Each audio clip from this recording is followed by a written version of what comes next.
Bill Harrigan, the referee. The #1 game deserves the best man with the whistle. Parramatta right to left. Simon starts it. Robert Ralph takes it back to be put away by Parramatta. They've won both clashes against Canterbury this year. Jason Smith went high. The Canterbury player fell into the tackle, however. Parramatta hitting hard in the opening tackles. Canterbury, they can muscle with anybody. So they're just outside the 30-metre line. Darren Brett, the captain, met by the other captain, Pay, McCracken and Tukey to the blind. Canterbury will come down the short side a lot. The kick off the boot of Norton. Bounces across for the Parramatta #5, Shane Werrett. And despite being told that Shavosky would start on the wing, he is actually back at full-back. Paul Carriage is on the left flank. And in his first game back from rib cartilage damage, Shavosky drops into his old role. That's Carriage getting involved from this wing. 40-metre line, left behind them now. As Dean Pay makes good yards. He plays it in the centre of the ground for Raper to go to the right, for Simon to put it on the boot. It'll bounce just outside the 10. Canterbury's end of the park. They bring back the first play. Rod Silver taken away by the #15 for Parramatta. That is Hindmarsh. Now Halligan. Canterbury players pointing at Parramatta inside the 10 in their mind. While they're doing that, they're not concentrating. It's Britt now turning it back. Hetherington in. Halligan with it. And they're 30 metres away from the Canterbury line now. They haven't been down the other end of the park so far. Not with the ball anyway. This is Price. 40-metre line, his own end of the park. Coming to the end of the tackle count, and Hughes puts his kick in. Big day for the young #7. Shavosky, he'll get his first taste of the defence.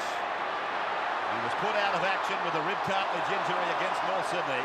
30-metre line, came out of the first tackle okay, but it was soft. Carriage playing in #1, playing on the left wing. 15 is young Hindmarsh. He's young, he's inexperienced, but he's surrounded by fellows that have got plenty of it. Smith gets a kick off the right boot, playing at 5/8.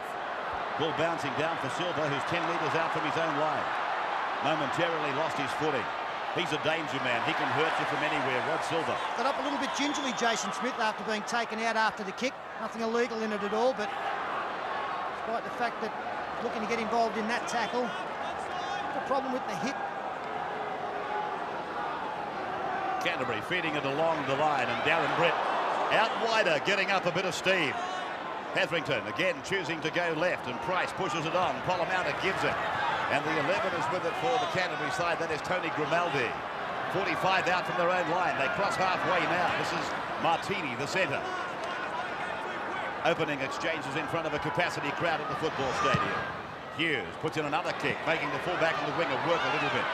Shavosky comes to the 20-metre line. His own end of the park. They'll hit him hard. Well, he's using his brain, Shavosky. He knows when he's tackled and he's submitting. Carriage. Norton put a leg out, almost in a tripping action.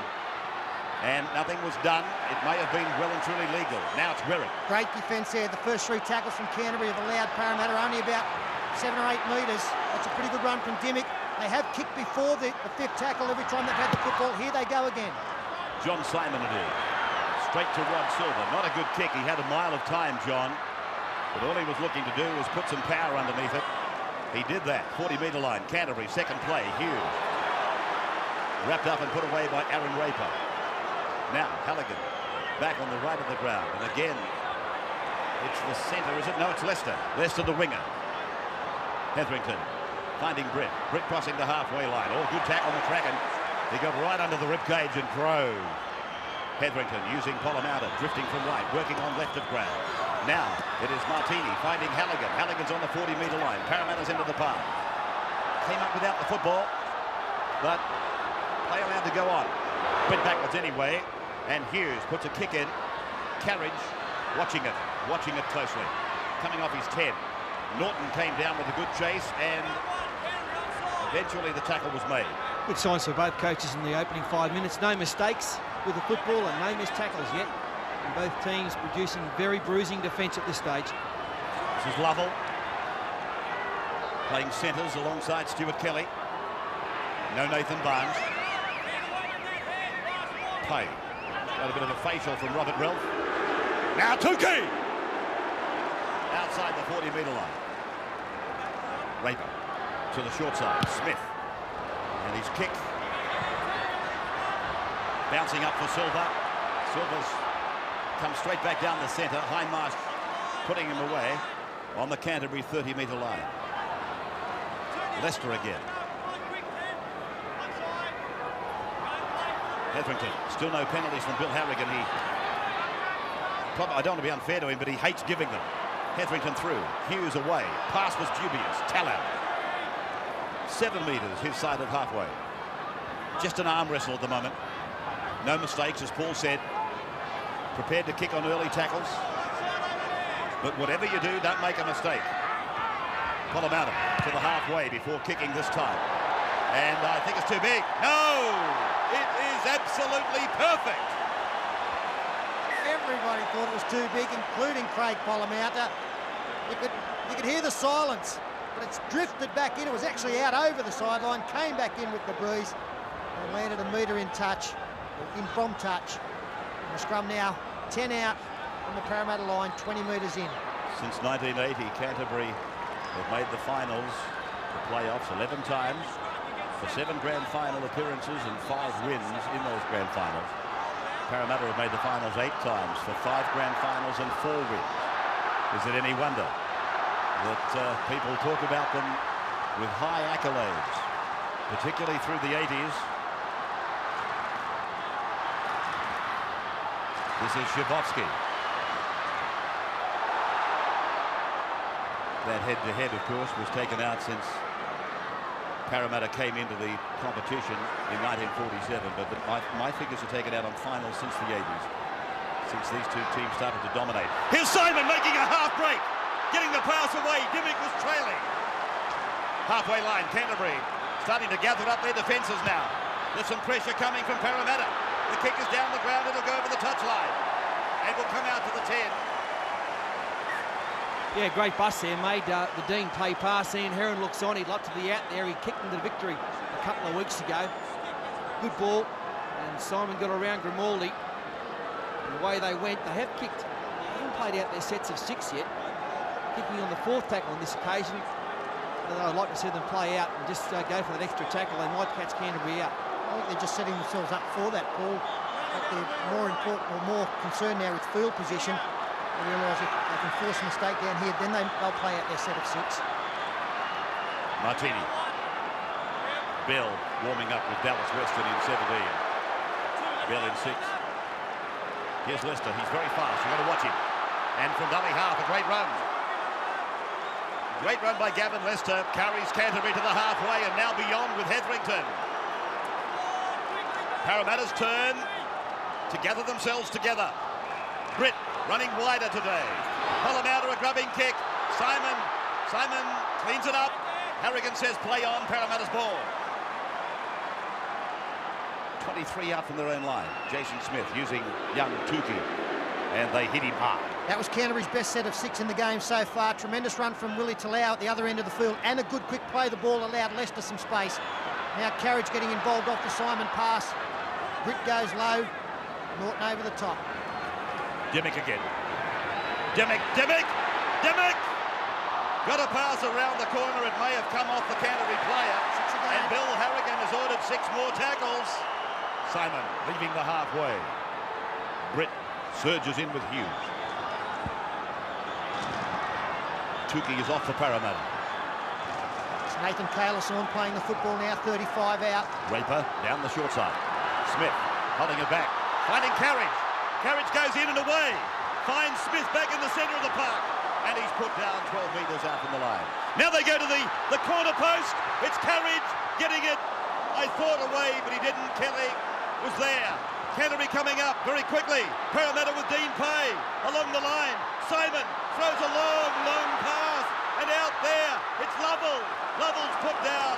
5 metres out. 5 tackles gone. It's away for Pay again. He puts a kick in. And Canterbury is there with Martini.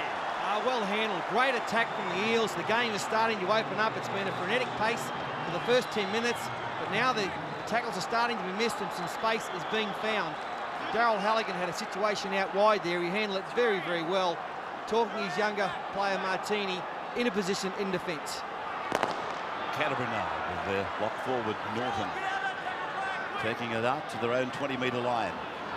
For Hetherington to give it back on the inside for Grimaldi.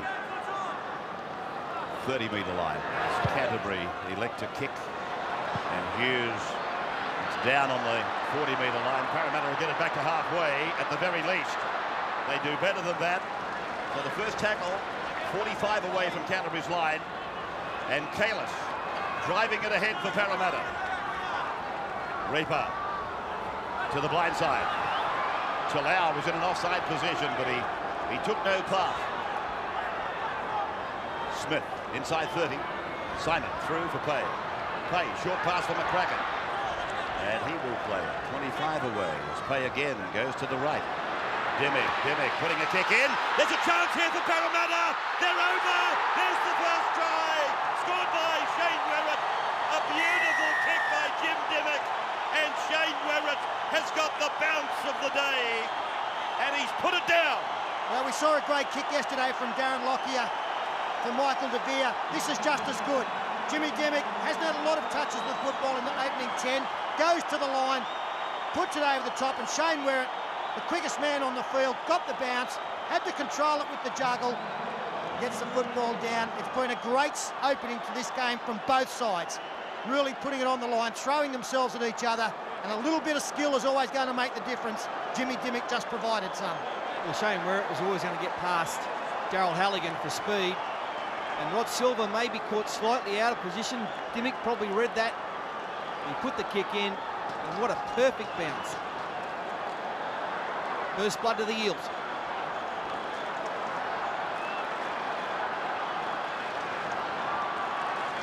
Beautiful kick by Dimmick. It brought the crowd to their feet. The blue and gold army. The army is here today. For quite a while, Parramatta were accused of not having any speed in their outside backs, and that has changed in the last couple of seasons. Shane Werrett has come to the club from Sydney City. Stuart Kelly has kicked on. He's very, very quick. Paul Carriage is an athlete. And Shavosky very, very deceptive at fullback. He's now got a tough conversion attempt here on the 20-metre line, 1 metre in from touch.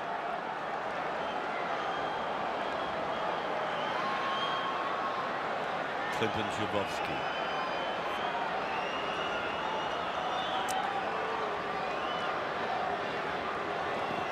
Wasn't going to play. They passed him through a fitness test last night, and he was given the nod by the doctors. And he started the game at fullback. We were told he'd play wing and Carriage would play fullback. I should point out it was the same kind of injury that Brad Fittler carried after the Newcastle match. Fortunately for the Roosters and for Brad Fittler yesterday, it did seem to inconvenience him. It remains to be seen how Shavosky will get through the game. I'd like to put this one over to get the confidence up. There's a great shot of the assignment in front of him. They don't get any more difficult. Bree starting to pick up a little bit, and he's pushed it out to the right too far. So it is 4 points to 0 between Parramatta and Canterbury. 13 minutes gone, a tremendous opening to the game.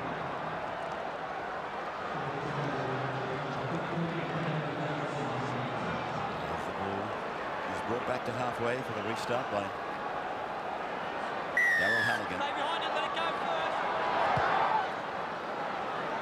Halligan with the deepish kick, and it's Carriage bringing it back. Tackle might have looked fractionally high, but Harrigan has been right on top of them. Nobody's had a better view than him. Played by Smith. Kelly across, dummy, straightens, put away. And lost the football. There's the mistake, the first one from Parramatta. After 14 minutes, gives Canterbury a chance. Steve Roach, we expected it to be a physical start. Has it lived up to your expectations? Strong hit from Price. Yeah, it's been patient from both sides, and I think Parramatta are winning the territory battle at the moment. If you saw the last time that the Bulldogs had the ball, they kicked out of their own line, and Parramatta received on the 40 metres out. That enabled them to get a try off the next set of 6. Here's Canterbury now, launching, I think I'm right in saying, their first attacking raid on the Parramatta 20-metre line. Sorry, Ray. Thompson and Troy Stone on for the Bulldogs. Grimaldi. 12 out. They come to the open side. Hetherington for Stone. Stone is 5 metres from the line. Hetherington again to the right. Hughes, jinks, steps off his right foot, runs into the traffic. Takes 2 of the forwards down on tackle 5. Hetherington goes to the very big short side. Parramatta's kick comes down off the boots of Raper. Now Bill Harrigan's given a penalty. He's, I believe, ruled Raper offside. Well, he didn't have much choice, Aaron Raper, except to jump on that football. Craig Parramatta went to the line, put the kick in. It bounced off John Simon's boot. Aaron Raper was standing in front of him. He is offside. The decision is being questioned by Dean Pay. Darryl Halligan should put his team on the board and should put them 2 points clear. Jim Dimmick has been dusty the last couple of tackles. Slow back into the line, about 3 rucks back.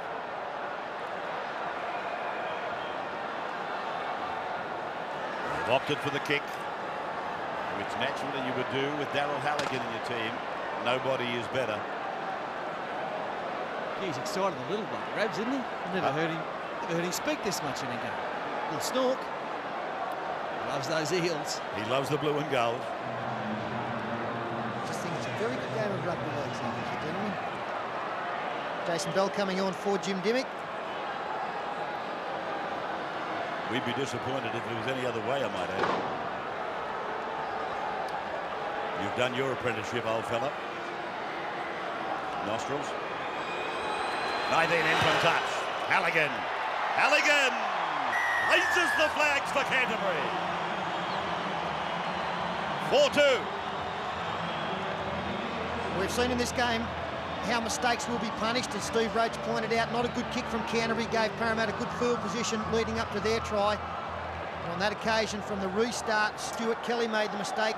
Only a couple of rucks in. And Canterbury, they get some points. Slight concussion for Jim Dimmick.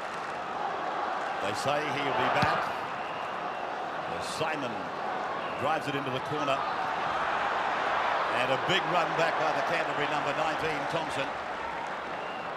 Just look out, Jason Bell, the replacement out there for Jim Dimmick. Doesn't have a very big impact on this game. Stone is taken down by 3 Parramatta defenders. And Bill Harrigan has found a knock on. Oh, well, Parramatta did it at the other end of the park. Now Canterbury have done the same. So they've both coughed it up once in dangerous territory. This is perfect for the Eels. Jason Bell marshalling these troops out on the left. Bell is with it. Decoy run to the right. Takes the tackle. They open up the right of the ground now. His run was to the left. Now they're working to the right. Raper back for Bell. Just inside the 20-metre line. Canterbury's end of the ground. 16 is Kalis. Simon looking to unload. Dean Play is there. They're 12 out. It is just so tight. Simon. Jason Smith puts the kick in. Halligan takes it on the full. Back to the 20-metre restart. And a quick run it was. Parramatta, now one of their defenders run into the referee. Didn't interfere with the game and allows it to go on. Thompson, headgear. So has Price. But Price has both his ankles heavily bandaged. If you can't spot a number, you've got to look at something that is of different apparel. This is Price.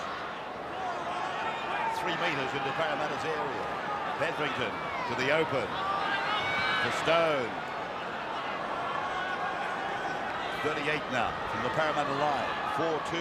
They lead. Hughes puts a kick in. Going down to Shane Werritzwig. He snatched at it but got it cleanly. 20-metre line behind them. Clinton Sitkovsky. Out came the ball for play. And across quickly for Stuart Kelly. Kelly's made a break for Parramatta. Look at him go. Support's coming. Carriage. Well, he lost him. He lost him. but they keep it alive. Dimmick is back on. 23 metres out from the Canterbury line. Hindmarch. 10 metres away. Jason Smith takes control. Hindmarch put down 2 metres away from the line. Here's Smith. Lost it. And he's given a penalty. Stealing the ball is the ruling. Well, the decision to be made here by the Eels, whether to take the possible 2 or to keep going, because they've got some momentum. Kelly, a great bust. Love to see him get into open spaces and take people on because he's got great speed. Paid points to the posts. Schifosky steps up. Ominous signs there for the Bulldogs. Starting to miss plenty of tackles now. Some great footwork there by Stuart Kelly. Left Talau lamenting, and then look at the speed of the man. I thought he was going to get past Silver, but Rocket came and got him in a nice tackle. And now there's some chat happening at Talau. Play the advantage. Don't hold him back, Sin Binnable.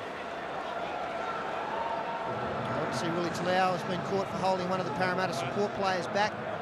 Bill Harrigan points out it is a sin binnable offence. No, that's all right. That's all right. So see, Talau is the player, yeah, just grabbing hold and, well, got tangled up with one of the Parramatta support players. I think it was Belly, the Jason Bell. This is what happened to bring the penalty. 2 in the tackle. A third comes in.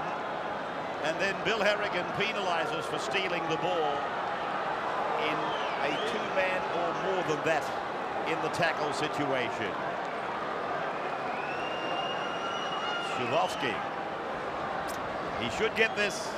He's 20 in from touch. He doesn't bring it back very far. 13 metres on this occasion.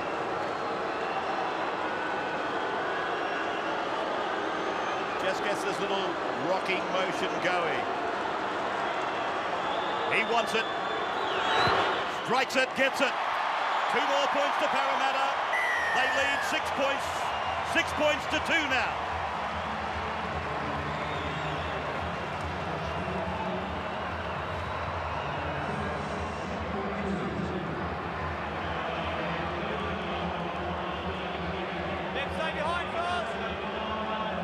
Great atmosphere.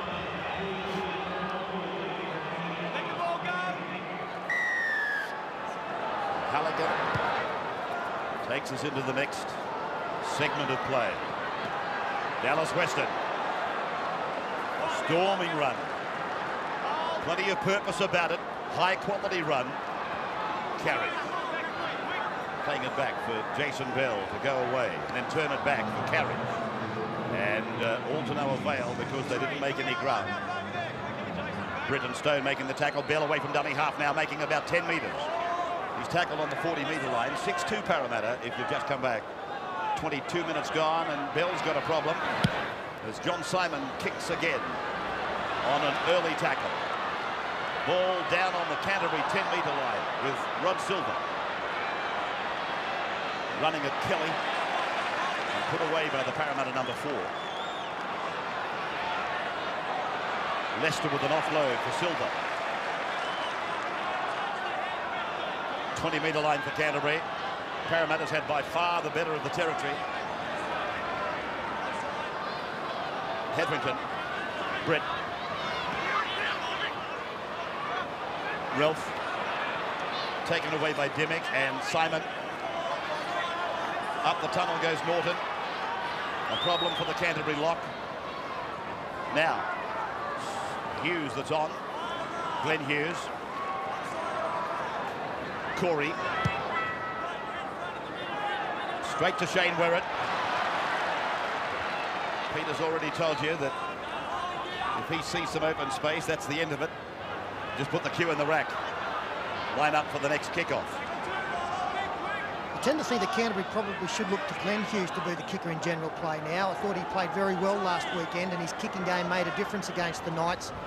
Corey Hughes, he can get a couple away with not a particularly good result. I just think Glenn Hughes might be the man to take over that responsibility as John Simon finds Jim Dimmick. Short ball, Dallas Western working out wide. So Parramatta Setting it up on the open side. Simon. And his kick is high. High for the chasers. And beautifully taken by Rod Silver.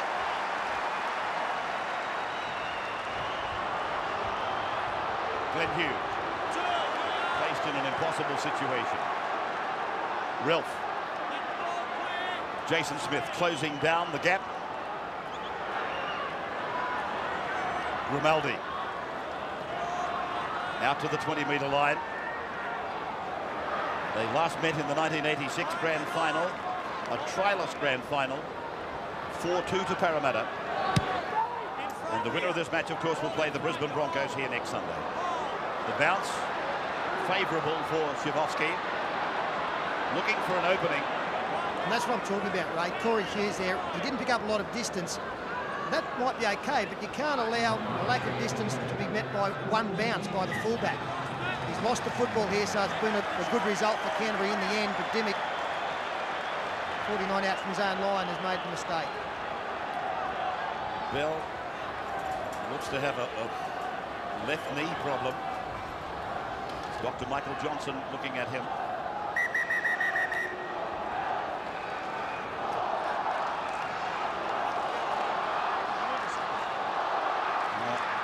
Robert Ralph has lost the front tooth.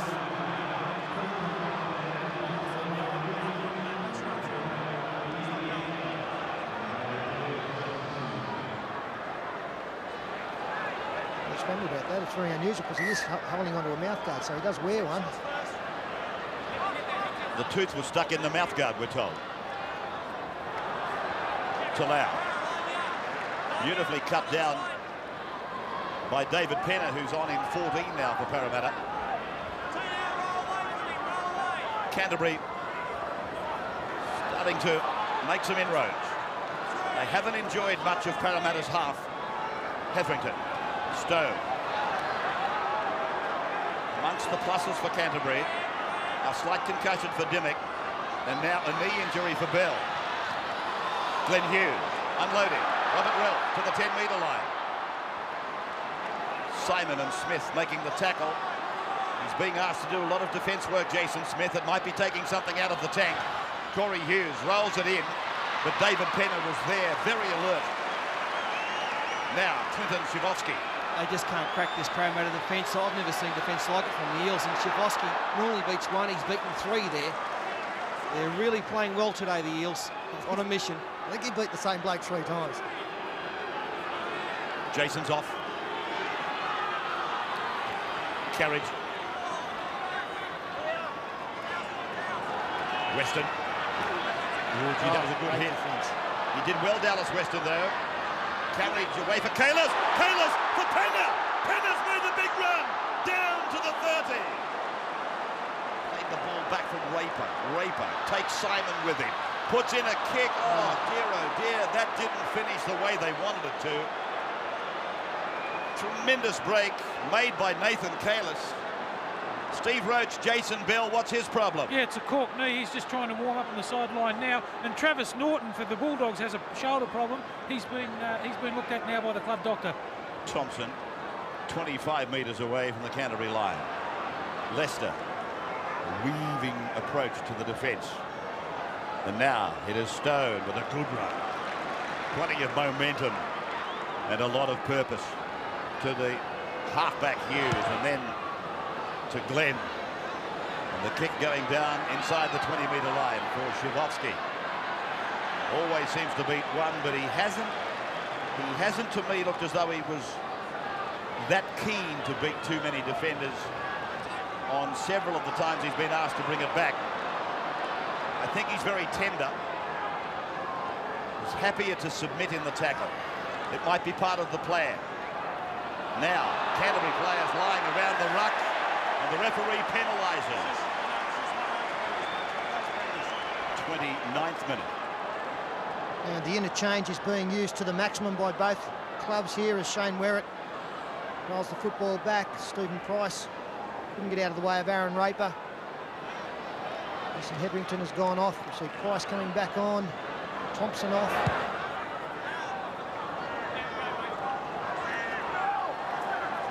Hetherington off at the moment as well.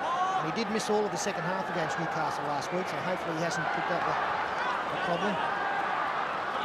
Kelly snuffed out by Price. Now Kalis finding Tukey.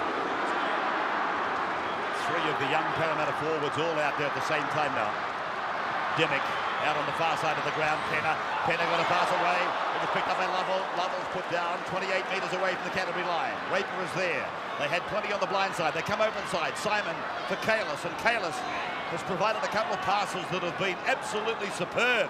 Raper on the 20-metre line, drifting across. Tukey goes back in, looks to unload, takes it to ground. Will play the ball, 15 away from the Canterbury line. Raper pirouetting, going back to the blind. Dimmick puts in a kick. They're really worrying Daryl Halligan down there. They're peppering Daryl Halligan. Yeah, they are, but their last few kicks have been pretty ordinary. They've made it fairly easy for Halligan. He's proven himself to be quite safe over the last month under those kicks. Now a penalty goes to the Bulldogs. Quick tap from Parramatta. And a good run by the Canterbury number 6, ending just inside his own 30-metre line. 6-2 at the half-hour mark. Parramatta with one try. Canterbury yet to score. Keeping in mind that Canterbury, in recent weeks, have not provided a point to their opposition in the last 3 weekends of football in the second half. Leicester near the halfway line. Parramatta. Carriage. A fair amount of ground to cover to get to it, which allows the defence time to get down and tackle him just outside the Parramatta 10-metre line. Kelly. Well, the Canterbury player believes he has it, and he has. And referee Bill Harrigan will pack a scrum. A chance here for Canterbury. A very strong tackle there. I think Shane Martini.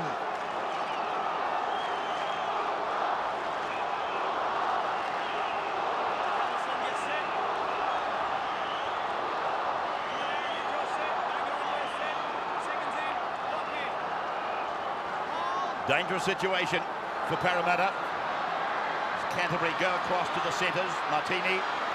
Carriage hangs on. Makes the tackle just outside the 10. Ryan showing it. Going back to go forward. Now Stone using Grimaldi. Grimaldi is 9 metres away. Stone from dummy half. There's the try line. Corey Hughes. Price. Grill. Back for Silva.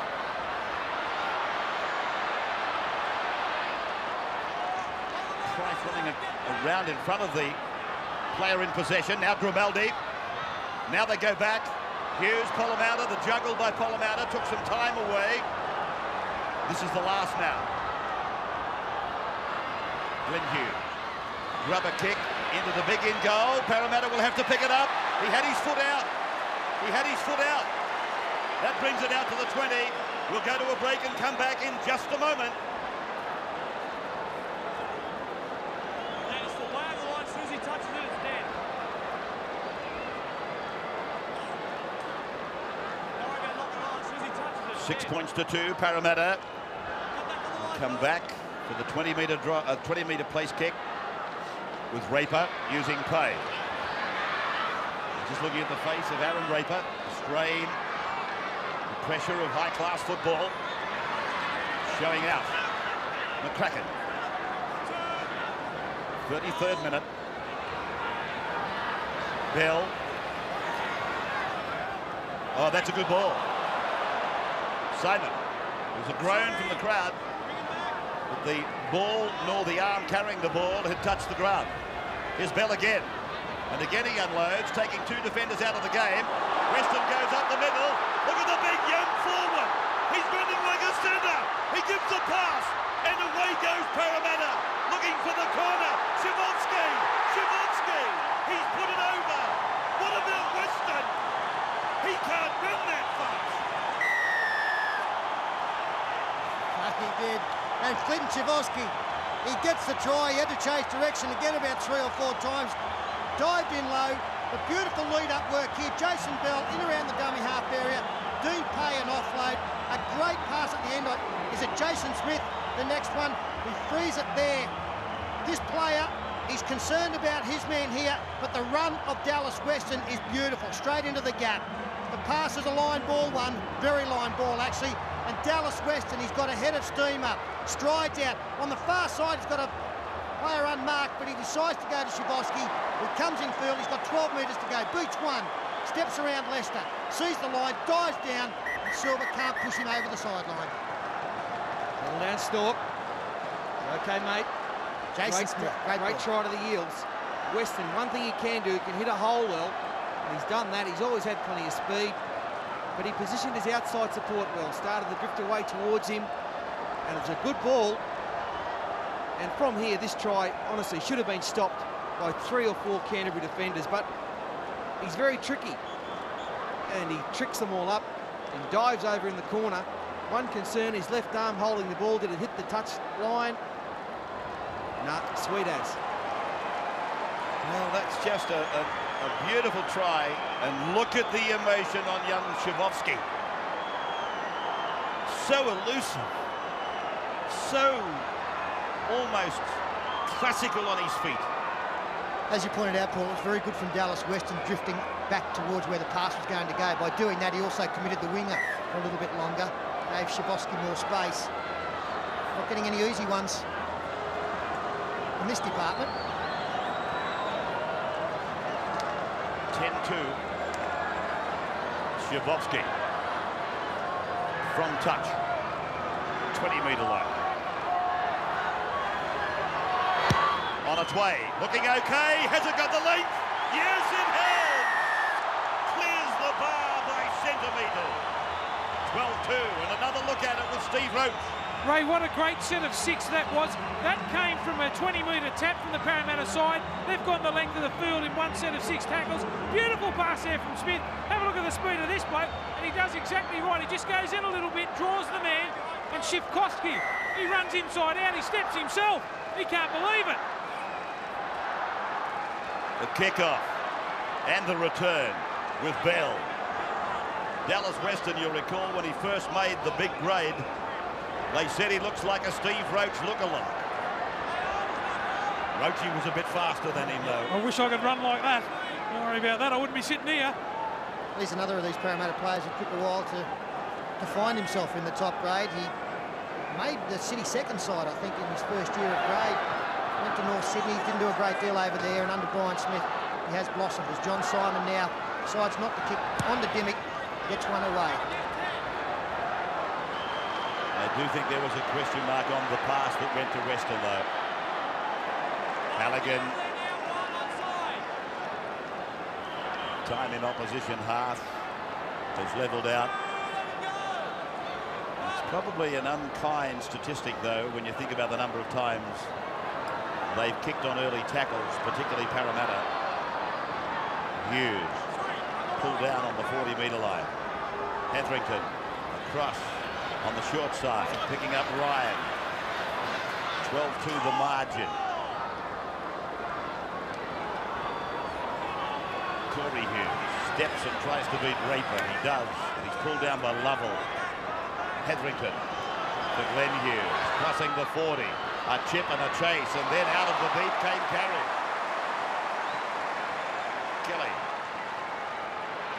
Kelly. My goodness, he's got a beautiful step. Here's Werrett. Werrett! Pulled down by Halligan. Dimmick.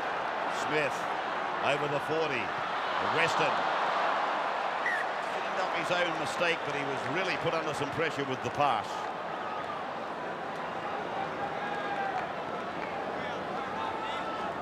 Shane Werrett again finding some space right in behind the play the ball area. Knuckled wide out by Daryl Halligan. Unfortunately for the Eels, Dallas Weston put the ball down. Not far out from half-time now. The Bulldogs would love to get something going in this next 2.5 minutes. Won their last 7. Incredible to think they're here today, Canterbury. They were placed 15th after 4 rounds. And nobody was saying anything too kind about them. Norton is back on. That's where they finished respectively, Parramatta and Canterbury. Down on the 40-metre line, Britt with a beautiful ball. Martini, not held. Now is by Jason Smith. Lester, Price.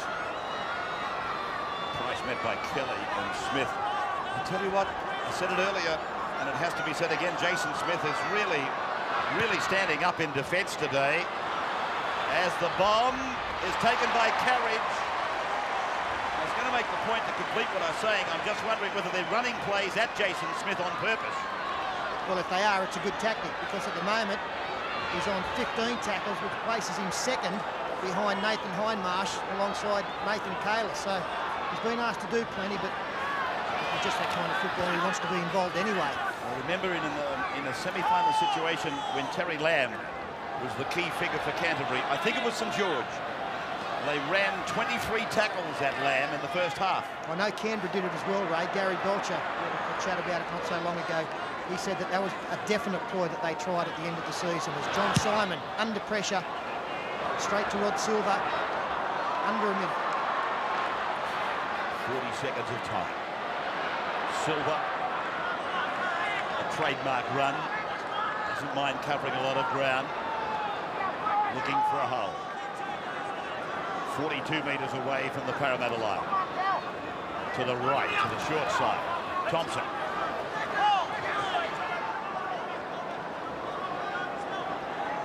Corey Hughes.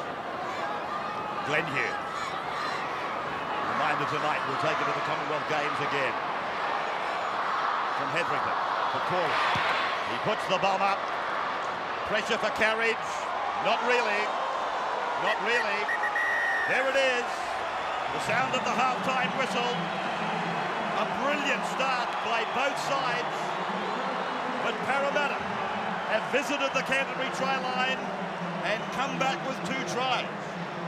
They lead at the break in front of a capacity crowd. 12 points to 2.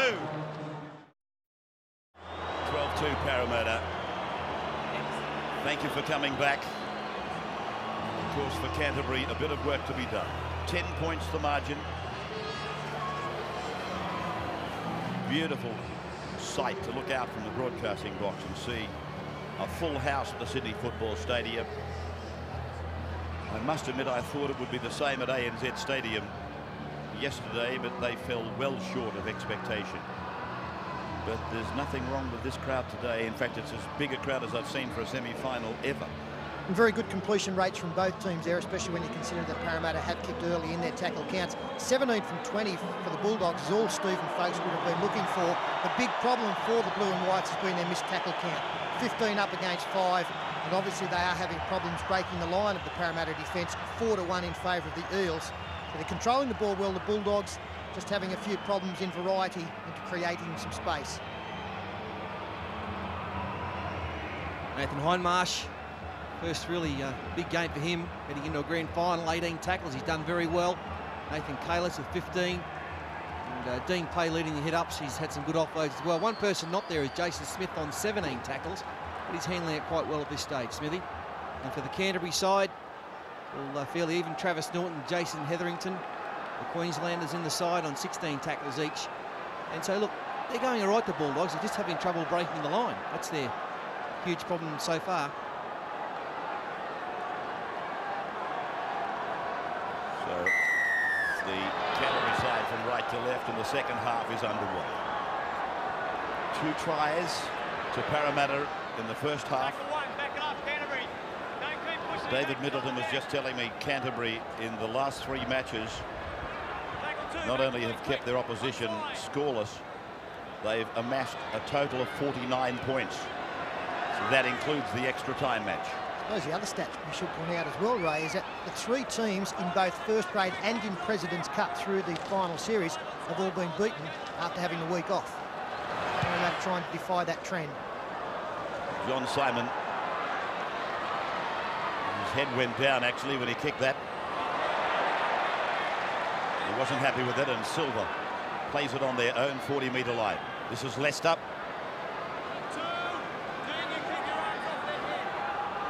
This is the tackle that brought a groan from the crowd. And they don't know that he was lifted past the horizontal.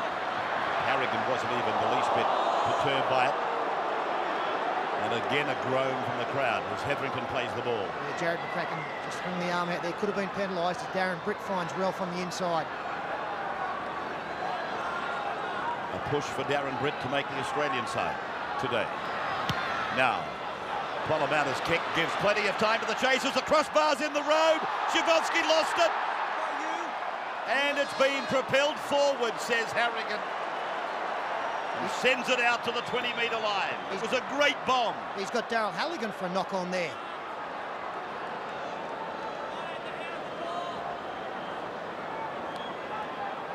I don't think he got his hands to it. It might have come off his shoulder and gone forward. That's no knock on. I'm just wondering, Paul, whether he got him for when he tried to put pressure on the football. Let's have a look at it. If we get a penalty. Goes forward.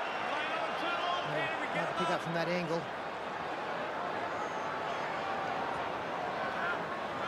I would have expected that Bill Harrigan was looking for some part of the arm or hand to touch the football. And again, I think it probably would have been well looked at on the video referee's screen. We've watched it a couple of times and I can't see it doing that at any time. So it might have been a let-off there for Parramatta. It was a great bomb though, wasn't it? Demick, Smith, Lovell to the 20-metre line. Inside it, in fact. And how many times does a team have a let-off at one end of the park and they put it over the line at the other end in a short space of time? Simon pushing it, Demick angling, then Smith went to offer the pass. Now they put him away. 10 metres away from the Canterbury line. Simon shapes to kick, then gets a pass away. Miraculously, Kalis, Raper, and knocked on by Canterbury, I think. I'm just interested to hear what this ruling is. When you kicked it, accidental offside. Yeah. Off his legs, off your leg. Yeah, accidental offside, so it will be a Canterbury restart. I wrote a column in Rugby League Week this week about this man, Bill Harrigan.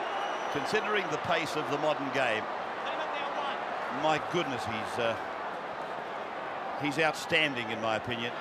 I wonder about referees gone by whether they could even stay with this game as fast as it is and still apply the rules the way he does. Hindmarsh! 22 metres away from the Canterbury line. Jason Smith crossing that line. John Simon, he will unload. He does for pay. Payback for Kalis. He loses the ball behind him. Canterbury's defence closing ranks. Demick. Raper. Pay. To be followed. Simon does that. Knocked down by Canterbury. And Pay has come back with it. 6 more tackles for Parramatta. Simon. Raper. Smith. Just probing, scheming, looking for that little gap to present itself. Even a penalty would be handy. Down the blind, Kalis. Hetherington over the top, Parramatta underneath. And Kelly runs across and steps. He'll go over! Kelly's over the line but held up. That's a marvellous tackle by Rod Silva. You won't see a better tackle. Rod Silva may well have kept his side in the game here. Stuart Kelly, the big right foot step, threw a couple of tackles. Silva takes him head on, rolls him over. No doubt the ball didn't get anywhere near the ground. Marvellous work from the number 1. Good stuff in it. That's what semi-finals are all about. Stuart Kelly did well to make the bust and super tackle from Silva. But they get another chance, Parramatta. Lovell pulled down by Martini. 7 from the line. Simon. Smith. There it is for Demick. Now for Shivovsky. Shivovsky looking to unload. He does for Jason Smith.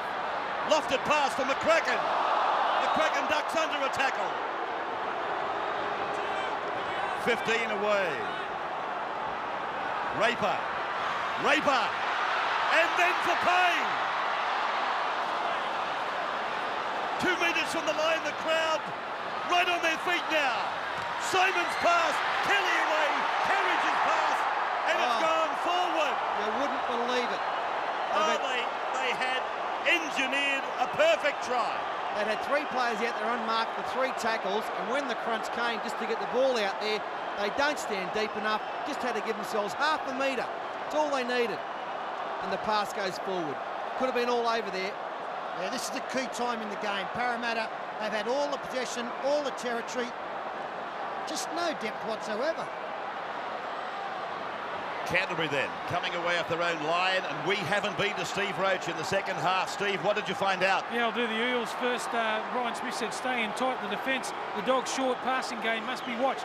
He said just clean our game up coming out of our own. Then we've made 3 errors in that department. He said don't panic, play percentage, grind out the game. We're winning all the little battles. I've got Terry Lamb on the sideline. Terry, what was said in the Canterbury Bulldogs room at half-time? We've got to stop the Parramatta team from offloading. They seem to offload and make yards right up the middle. Yeah, the other thing too, Terry, I thought was simple one-on-one misses that really cost you. That hasn't happened over the last couple of weeks. Yeah, they're panicking a little bit. We haven't had much ball, so they want to throw the ball around and score tries early. So it's only 12-2. We get a quick try and we can get another game. That could be the turnaround there, holding the Parramatta side out there for 3 sets of 6 tackles. I'd say, they probably really should have scored a try then. It's a silly penalty, that one. All right, mate, thanks very much for joining us, and good luck next week for your side in the grand final. Thanks, Bob. Yes, just repeating that Canterbury, Terry Lamb's President's Cup team progressed to the grand final. They will play Parramatta, who defeated Illawarra in the first grand final qualifier. Canterbury defeated Penrith 22-16. There's the score on the screen, 22-16. That was President's Cup. To the halfway. Parramatta defeated Illawarra earlier, as I said. Now it is paid back to the Canterbury 40-metre line. Our thanks to Terry Lamb, and thanks to all those officials that have offered to put their hand up and help us with our coverage. Here's a great play by Parramatta. McCracken dropping the ball down to Smith. Smith fends away. He's inside the 10, and he's put down. Rod Silver. Dimmock. Simon. Long, bullet-like pass. Bell. Similar pass to Kelly. Kelly. And he's put down inches from the line on 5. Carriage refuses to get back. He doesn't give himself enough depth. Play. Simon. Simon looking for the cross kick. He's looking for the winger on the right. In they go for the jump. Parramatta's got it. Lost it backwards. Puts it down for try. No, Bill Harrigan says, hold the phone. Well, I reckon it might be a try. I thought it went backwards, but are they offside? Are they onside? Well, Carl Lovell is the man who's got the ball down. Shane Werrett flew high with Daryl Halligan. The ball appeared to go backwards. Somebody's got to send a message out to Paul Carriage to get about 5 metres behind Stuart Kelly on the far side of the field. They're a mile onside, these two. No dramas there. Where it flies high, does it go backwards? Goes up. Ball. No. Well, I think... Initially, it looked to come forward off the hands of Werrett. I think it's a knock on. Dead set gone forward. That's what the video referee should find. Yeah, they've said that the ball has come off Shane Werrett's hands, gone forward, hit the head of Daryl Halligan, and then come back. So this should be a red light. It is. Dennis Spagherino. Dennis Spagherino, the man today, he's got it right. Parramatta then have been down there twice in the last 5 minutes. But you're right, Rabs, that far side, once again, Stuart Kelly just had a draw and pass situation, but he couldn't pass it to Carriage because it would have been another forward pass, and now a penalty to the Bulldogs. And the first time Kelly did pass it, they got pulled up for a forward pass. This is interesting. Too aggressive, all up around the head, using the forearm. Don't bring it into the game.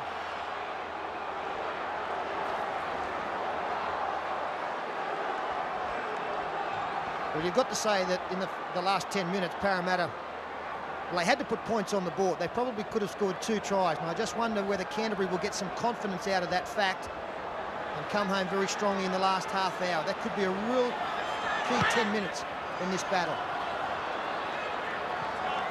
So a very good kick for touch by Parramatta. Attack on the halfway line. Stone. Met by Kelly and by Bell. Took him over towards that sideline. Price. Hetherington looking for runners. Just lost the script there for a moment. Parramatta. Glenn Hughes. Back now for Martini, and Lovell picks him up and drives him into the ground. Very strong defence by Carl Lovell. Robert Relf running into Dimmick now. They're down to the 30. 5 tackles gone for Canterbury. Stone. Parramatta. Little kick down into the end goal. It'll go over the dead ball line, so Parramatta will start their trek up the ground from that 20-metre line. First half played at a frantic pace, and you can see the comparison here in the second half. Much of the zip is gone.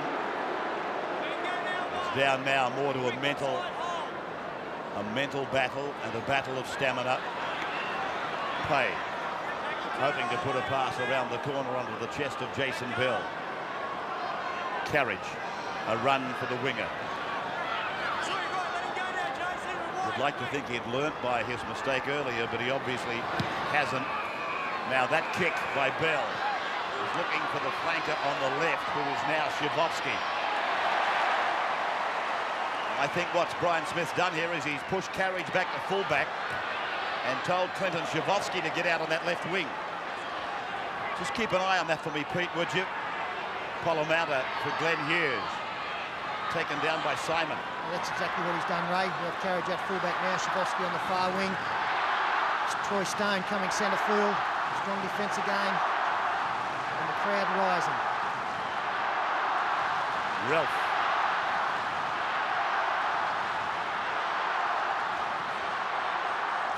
Huge crowd.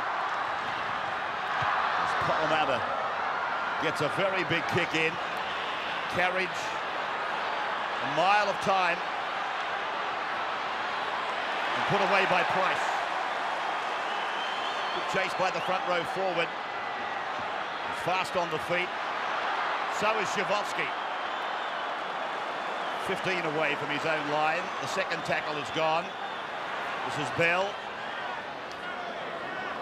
Beyond the 20 on 3. Jason Smith. Simon. Weston. Weston played a part, a major part in one of Parramatta's tries. That's the end of 4 tackles as Smith and Dimmick put something together. And Smith is with it again. Chances the pass. Weston goes down the ground. Carriage has put it down. Parramatta couldn't get a clean catch on it. But Canterbury have come up with the ball in reasonable field position. Halfway line. Silver. Ridden down by Hindmarsh. Hetherington. Leicester. Comes into his own late in the game. Him and players like him. With plenty of petrol in the tank and a lot of speed in the legs. Stone. The boys in the middle are starting to tire. Parramatta. Drifting past for Price. Now, Talau! Talau will...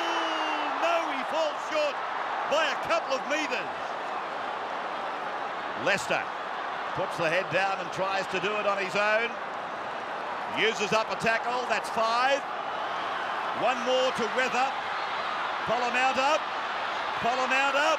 And Carriage just let it go wisely. So we will take a break as Canterbury puts the pressure on. 12 points to 2 in favour of Parramatta.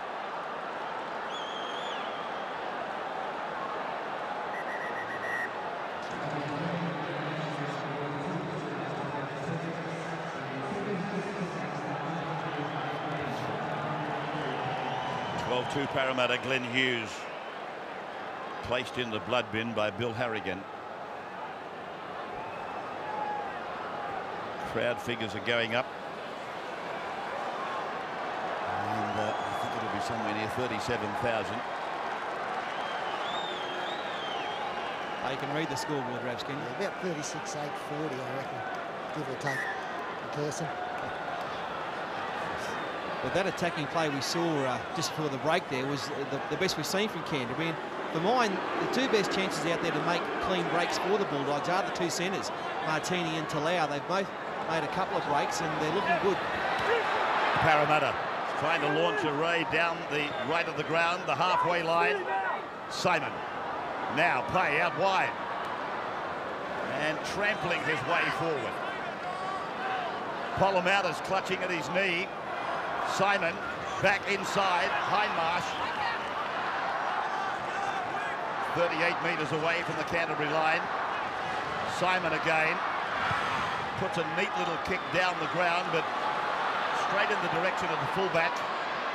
Silva on his way back down the park. Look how elusive he is. Tackled by Tukey. 20-metre line. Martini running into Raper. Hetherington. Thompson met by Kelly. Craig Parramatta being escorted from the field. You can see it right of screen there, limping off. Bad sign. Trying to get him back before the end of the game. He's played well this afternoon after missing a couple. Price. State of origin this year. Looking to try and lift Canterbury. Now Thompson on Norton, across. Talau kicking. Then coming across is Shavovsky, and it came off the arm of a Canterbury player and went forward. Oh, they got a bounce then, Canterbury. That was half a chance. Hasn't just got speed, Talau, he's got some skill. He's been the find of the year for the Bulldogs. And just touched there by Leicester. That could have been the start of Canterbury's resurgence. You don't get many of those chances in a game as tight as this. Ray, I think the resurgence has started. I think when they held Parramatta out for that first 10 minutes in the second half, they found something. They dug deep, and that's starting to be reflected in their attacking play as well. Kalis, pay is off for Parramatta. Demick keeping it low, driving it towards that sideline, and they're the tactics that will see Parramatta go to the grand final. Slowing it down, getting the defence line set, taking up time. 36,841 is the crowd here today. Dimick in slow-mo. Well, if there's only 36,841 here, and they say that it'll take 40-42, where do they put the other 6? The room here in the box. They've got to be kidding. Steve Roach on the sideline. I think the Doggies have got to change their tactics around. It looks to me like they're waiting to the 4th and 5th tackle to put something on. They've got to go straight away when they get the football. Darren Britt, Parramatta mauling over him. 10 points the margin. No change since half-time. Parramatta a problem. Parramatta's played Brisbane twice and beaten them twice. Parramatta's played Canterbury twice and beaten them twice. You'd almost think that they deserve to play Brisbane next weekend. Shavovsky. Yeah, ordinary kick there from Corey Hughes, unfortunately for the Dogs. They've had some very good players today, none better than Stephen Price, their big prop. He's really lifted. He's a state of origin quality player now, and maybe a chance for the test side in a couple of weeks. Darren Britt's played well, Troy Stone. They're going right the second half, the Doggies. It's been an enormous effort from Stephen Price, hasn't it? Because he's really a back rower playing in the front row. He's been asked to, that's a mistake, wrong end of the field for the Eels. I'm getting a feeling, Rabs. I'm getting a feeling that the Eels aren't home yet. Mistakes like that one. I don't think Canterbury's worried them sufficiently enough to really endanger this lead, boys. I know that, but they're hanging in there. I think Snorky is starting to become a little bit pessimistic. I know the feeling myself. I tend to agree with Paul. I just think that Canterbury is starting to rise to the occasion. I've got no doubt that the Canterbury fans have found voice as well, and that's spurring the side on. When I say I know the feeling, I've had a bet in a few photo finishes down through the years. There is pessimism coming through the boys. Norton, just inside the 20-metre line. Now let's see if they can worry them. Halligan, Britt. He hasn't made a lot of offloads today. Hetherington back for Stone to give it to Halligan. Halligan is about 2 metres out. This is the last tackle again. Stone out for Corey Hughes. Held it up. There's a chance on Thompson. Silva's got to pass away, and it's Ryan. Ryan gets it on. Here's Canterbury throwing everything at them now. Hughes, Stone, and Stone gets it on for Hetherington. Hetherington scores. Canterbury are in. Has he got the ball down, Ray? I think he might have lost this one. Bill Harrigan wants to look at it. It'll be interesting to see what Jason Hetherington does, whether he goes back to halfway. Well, he thinks he scored, and it deserves a try, to be quite honest, with the lead-up. They must have strung together 10 or 12 passes on the last tackle. Let's have a look. Gets close to the line now. Ball comes out. He loses the football. No try. No try. Tragic for the Doggies. Well,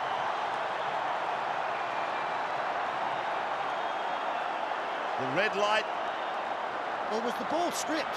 No, it's a 20-metre restart. So the referee and the video man has said that he lost it.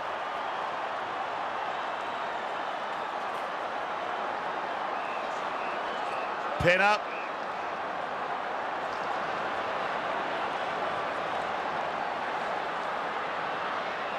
Kalis.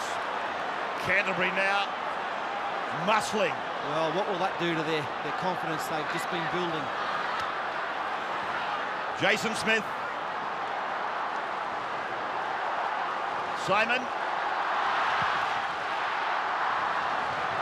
Both sets of fans roaring for their team.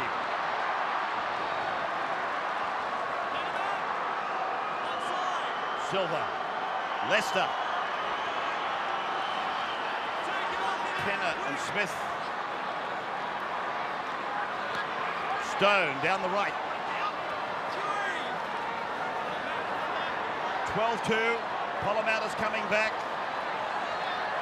Darren Britt.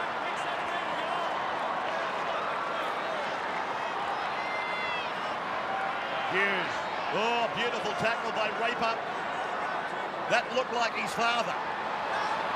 Corey Hughes for Norton. A chip and chase is on. He kicks it again. Shavovsky, as cool as a cucumber. My goodness, he's cool, this kid. What about the skill there from Travis Norton? Puts the chip over. And again. Lovely stuff. Here's Kelly. Carriage. Just beyond his own 20-metre line. Jim Dimmock. Away for Bell. Bell back inside for Dimmock. Dimmock's over the halfway. Gets it to Werrett. Werrett's on his way. They won't catch him. Werrett, fastest man in the game. Puts it over the line. And the army goes up. Well, it's a cruel game, rugby league, isn't it? Jason Hetherington only moments ago was, for all certainly, going to get the try and get the Canterbury Bulldogs to within striking distance. And all of a sudden, Parramatta with Jason Bell stepping inside, finding support in Jim Dimmock. He did very well, Dimmock here. He summed up the situation. He went back to Shane Werrett. He gets his second. When you make a break, you'd love to have your quickest man in the side, in fact, on the field, on your shoulder, and that's what Jim Dimmock found. Jason Bell here, a great move on Shane Martini. We saw Bell do the same in Brisbane to put Stuart Kelly away. This time he's been instrumental in Shane Werrett going in under the posts. Oh, it could have been Kenny to price the growth this 12 years ago, but it's not.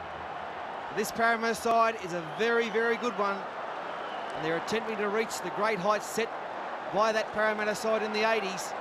And you've got men like Werrett there. They're a big chance to do it. Well constructed try. Yeah, I tend to think we're doing them a little bit of a disservice to keep talking about the 80s, I suppose. This is a team that has been trying to shrug off those comparisons. Plenty of new players there now, and they're doing very, very well in the 90s, toward the end of the 90s. And Jason Hetherington, the head goes down. We saw yesterday Phil Gould looking to the heavens. He said rugby league can be a very, very cruel sport. And for Jason Hetherington, he's just found out how much it can hurt. So John Simon to take this kick. 12 metres back, right in front of the uprights. Shane Werrett, Peter said the fastest man on the field, fastest man in the club. He's the fastest man in rugby league in Australia. As Simon gets the extras for Parramatta, Jason Hetherington's head said it all. It is 18-2 with 17 to go.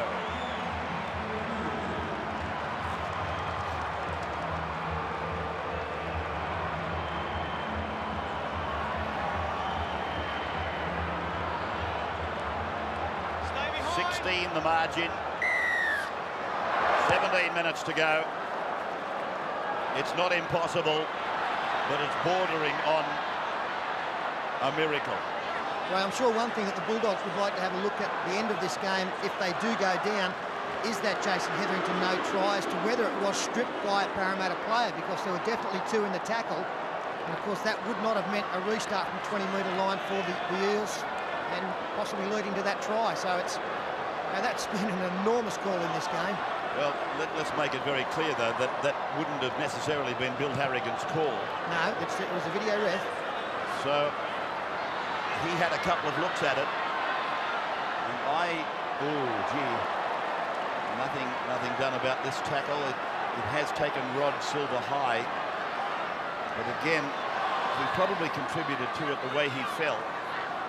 Whether that's an excuse, I don't know, but here's the no try again. See, I think there's a hand in there from Werrett, I think. Well, there certainly looked as though there was a blue and gold hand on the ball. But again, I don't know that it was the referee's call. Norton. So the Dogs. Stone. Hughes. Kick straight down to Carriage. There's no chase on it really at all. Here's the defence just arriving. The other thing that I'm just concerned about with that controversial point that you're making, Jason Hetherington didn't blow up at all. He copped it. He copped it fairly calmly. I'm just wondering whether he felt that he contributed as much as anybody else to losing the ball. Yeah, I don't know if that's a reflection of the situation or a reflection of the man. Tukey. Raper for Simon. Simon. Oh, they're all wanting to run now. And that was a try-saving tackle. Halligan on Werrett. Simon. A long-range drop goal. Well wide of the mark. They don't need to get too flamboyant, Parramatta. Ryan.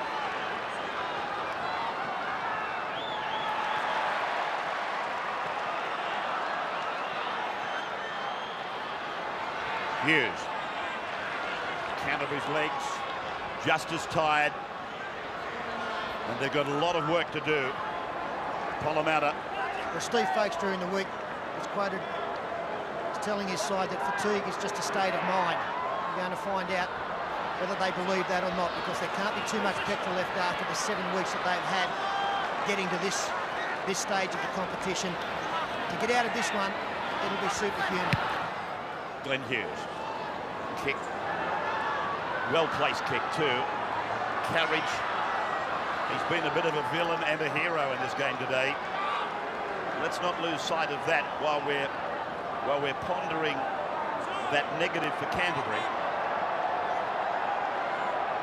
Parramatta probably had 2 chances to put it over the line, and through their own ill discipline failed to complete what was great lead-up work. Tukey again. 5 gone. Rape. Simon. going out on the full. So, just a little bit of scraggy play coming in for Parramatta. John Simon there telling his players that he wanted it on the fourth. They don't want to wait until the last. As Craig Parramatta spins, throwing down 35 out centre field, 5 tackles left. 19 is Thompson.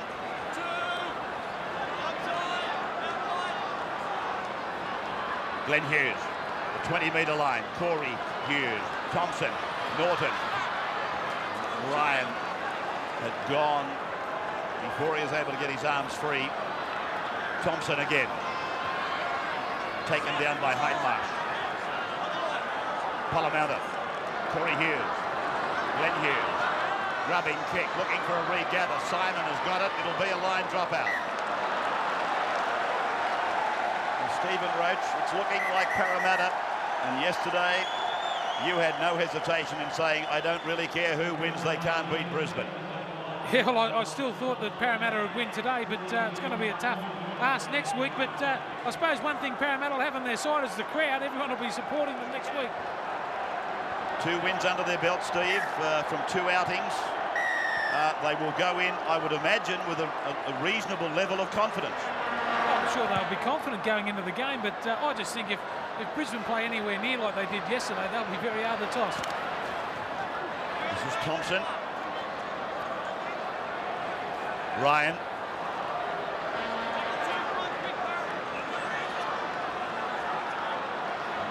Matt Ryan is hurt. Trouble in playing the ball. It's that right leg. Now, Price. I didn't see the game, but what if Parramatta reenacts what they did the last time they played Brisbane? Parramatta for Glenn Hughes. Hetherington. Parramatta's in. How was the pass? Parramatta's over the line. And Harrigan points to the spot. Canterbury over the line. 18 points to 6. Jason Hetherington there putting the ball straight onto the chest of Craig Parramatta. I don't know whether it was forward or not. I tend to think that there was a big doubt on the pass. Probably the same amount of doubt on the pass that Jason Smith threw involved in a Parramatta try. There's no doubt. It's dead set forward and Harrigan was right in line, but the try's been awarded. And, I mean, they're an outside chance still of getting into it. It's a good ball from Hetherington, who's played very well today. Halligan's kick coming around just too much. So, no improvement. 18 points to 6. Parramatta over Canterbury and 10 minutes to go.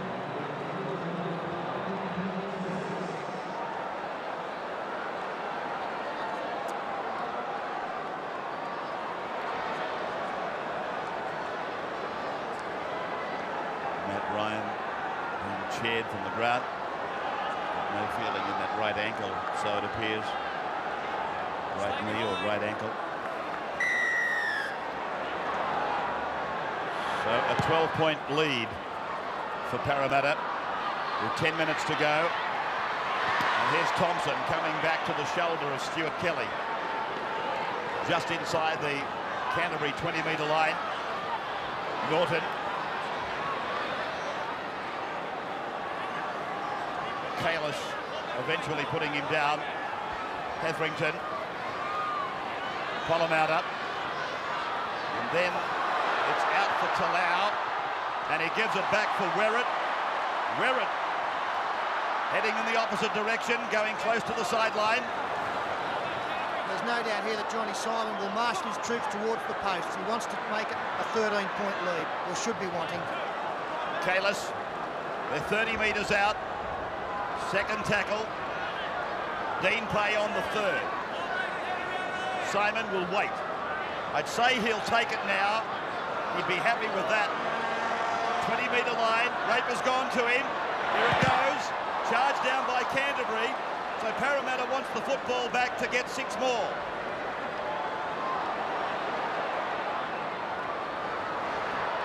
Pay. Now he nullifies. I've been waiting for Bill Harrigan. They may well try it again. Simon. Raper. 25 out. Simon's doing exactly the same thing. Kalis has helped him. Simon will probably try and get some forwards to give him some cover. Here he goes again. There goes the shot from Johnny Simon. It's wide, according to Bill Harrigan. So Canterbury gets the ball back on the 20-metre line. He did have time then, John Simon. Hit it pretty well, just to the left-hand side of the left-hand upright. Simon taken to the benches immediately. David Penner goes on.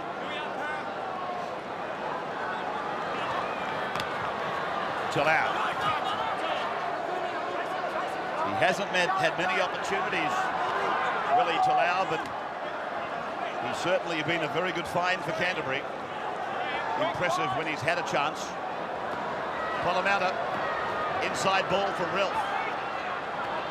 And the flying Rod Silver's going for the corner, and he's over for Canterbury.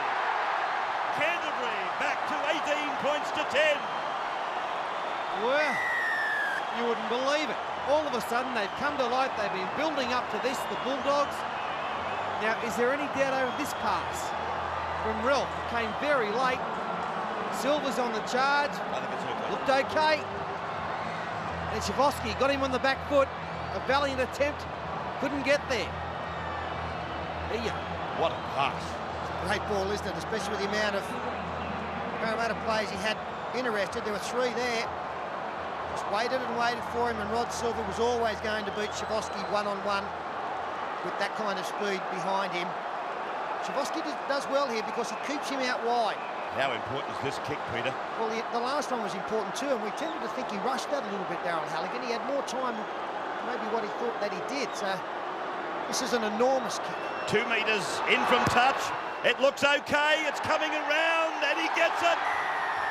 Halligan has brought them within 6 points. Well, how interesting the Hetherington try now. They've just stopped coming up in defence, haven't they? It's a beautiful ball from Robert Ralph. Silver comes from nowhere, as he has done all semi-final series. They're still in it, the Doggies. 5 minutes left on the clock. Get your head up, Pete. Get it up. Slope on a bit now, mate.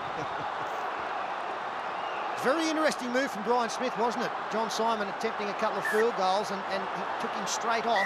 I just wonder whether he wasn't happy with that decision, whether he thought that maybe that was a negative effect on the team, that they could still be looking for the try to really wrap it up. Robert Ralph. 15 metres out from their own line. Canterbury need a converted try to take us into extra time for the second week in a row for Canterbury. Glenn Hughes, Norton, oh, a fragile tackle. Bill Harrigan said 6 more tackles. Troy Stone, Robert Ralph, they're throwing the ball about as though tomorrow doesn't even exist. There's a penalty, and Canterbury are about to find touch within the 20-metre line of Parramatta. 4 minutes left on the clock. You see here the tackle on Robert Ralph. Raked out, looked as though it was one-on-one, so I'm not quite sure whether he didn't have a right to do that. The tap, Britt leads the charge. And where's Rod Silver? He's the man they're looking for. Troy Stone, Craig Parramatta, a smothering tackle by Raper. Now they are where they want to be. Norton drifting across the park. Kelly makes an important tackle. They come back. Lester gets it to within 2 metres of the line. A big finish. Parramatta by 6 points. Glenn Hughes. Long ball for Silver. Then Talau in the corner. Canterbury are in again. Parramatta are walking. Now Halligan from the touchline to level. Well, if you want anybody to take this kick, it's D. Halligan. He had no problems with the last one. He'll have learnt from that. Parramatta just didn't get the numbers here. Steve Roach hit the nail on the head earlier. They've stopped coming up. And as Canterbury come wide, just have a look here as we freeze it there. We've got 1, 2, 3 Canterbury players up against 2 Parramatta defenders. As play continues, they've just got to use that. Shane Werrett here, up against Willie Talau. Plenty of space there. And I think that we're going to extra time. Well, there's some great passes there, some great balls. And Talau, he's had a great game today. Talau got down low. Darryl Halligan. He's had plenty of these in his career. None more important. 1 foot in from touch. 30 centimetres. Can he do it? Has there been a more important kick for Darryl Halligan? Has there been a more important kick for Canterbury? He hits it. If it hooks it, it's staying on the line. He's got it. Oh, the man is a messiah. He's a freak. Dead set freak. It's unbelievable. Ah, you've got to admire them, haven't you? They never say die, these guys. Have a look at Talau. He says, that's a beautiful ball from Rod Silver. He got a couple of it interested. And that's a great try to Talau. And here's the kick. Halligan, he's raised the root. Unbelievable. I thought that it would hook, but he kicked it straighter than he's ever kicked it. And look at the trainer. Halligan has saved Canterbury. Nearly to the 20-metre line. I've got to say, you go back to the one that he missed. It was a lot easier than that one, but he really, really rushed it. And are Canterbury, in the last minute, going to have a chance for a long-range field goal? They might not go to extra time. They might be able to put this game away if they can do something in the next 1 or 2 tackles to get to the other end. There they go again down the short side. They're 55 metres from Parramatta's line. Parramatta.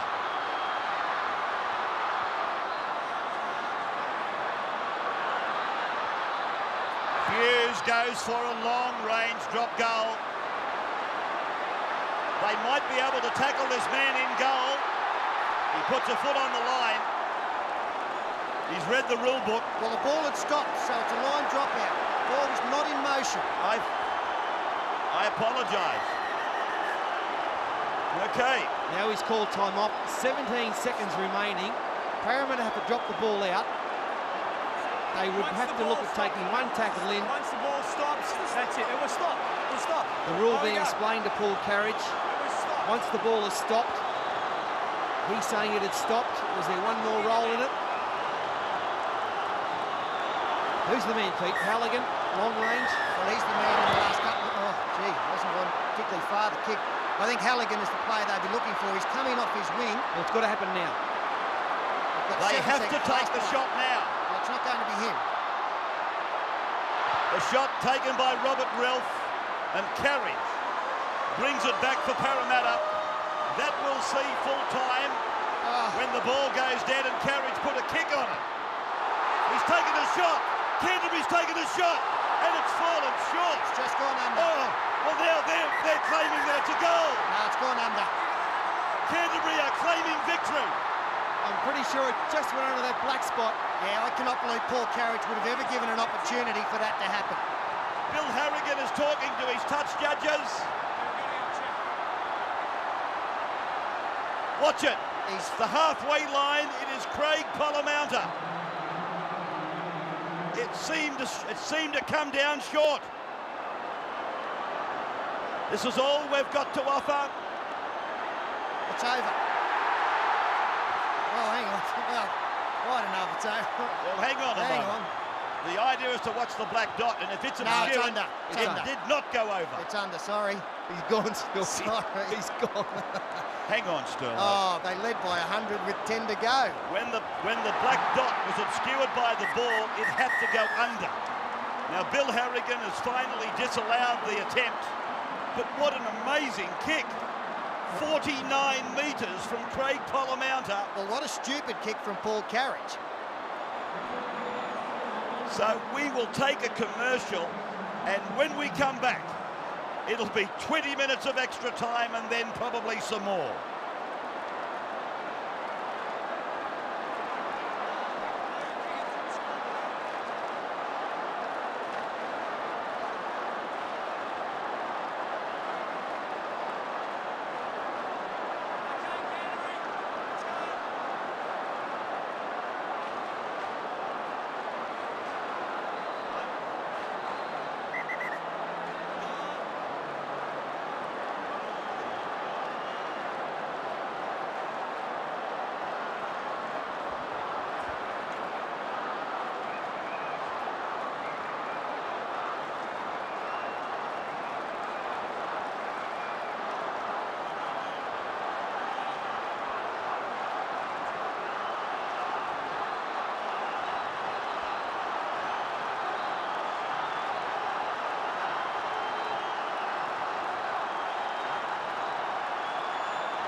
So 18 points all, and the match now going into extra time. 10 minutes each way, and they're still level at the end of that time. They would go into first points win in further extra time. And whichever way it goes, Brisbane must be chuckling. Here's a break being made by Martini. Martini with a run of 50 metres. Well, Parramatta, they've really hit the wall. Talau, what a game he's had. They hit the wall about 20 minutes before full time. Stop playing, stop running the football. And now it's all the Bulldogs. Stowe, 15 away from the Parramatta line. Parramatta goes for the drop goal. The hand goes up, so Canterbury's in front. 19 points to 18. Oh, it's like 15, love. There's plenty of time. We've got 19 minutes left. Has he gone off too early, Parramatta? Maybe a slight psychological edge. Well, I'll tell you what, you get a point in the first set of 6. It is a fair psychological advantage. And didn't they do it easy? Martini straight through. Parramatta back on their heels. So back we come. John Simon starting this next nail-biting passage of play. With Canterbury, you'd almost think they've got fresh legs. Well, they're used to this. You know, they've done it a couple of weeks ago, and they've had these 7 hard games in a row. They've finished full of running in every game. They're doing it again today. They haven't made any mistakes in the last half an hour, and they're on a roll. They only, in fact, I was about to say Parramatta was the only team that had a week's break that won. But it would seem that that has been the nemesis for all the clubs that have had a week's break. They finished up getting beaten. But Canterbury have had the Melbourne Cup preparation, haven't they? They've got the miles in the legs. It's a slogging affair now. Can Parramatta rise to the occasion as their opponents have done in... Oh! Shane Warwick makes the mistake. Oh, and you see those sort of mistakes. If you're in the Canterbury side and you've seen that, you've got to be thinking you can win this, that you will win the game.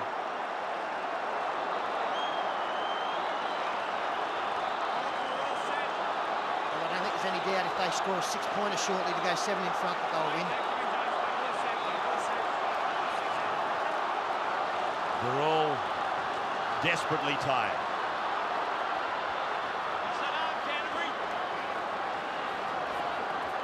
Parramatta. Britt.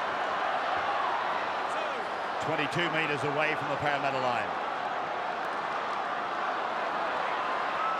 One of the great get-outs of all time here. Now, Parramatta. They all want to be part of it. Norton. 8 metres from the Parramatta line. Silva. Hughes. Sweeping it. Ralph.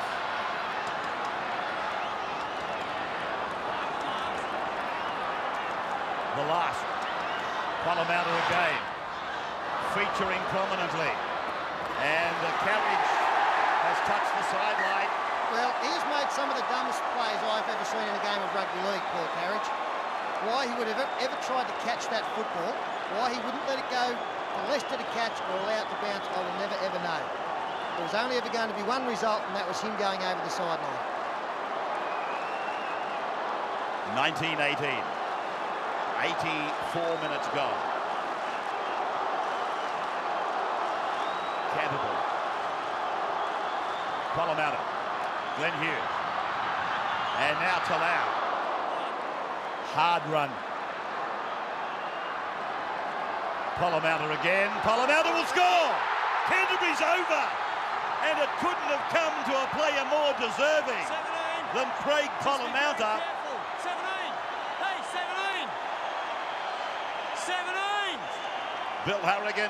Be very careful. It's an 8-point if you do that sort of stuff. Is he talking 8-point try? He's just warning Dallas Weston that that was a possibility. But Craig Parramatta, I think he's wrapped this game up despite the fact we've got 16 minutes left.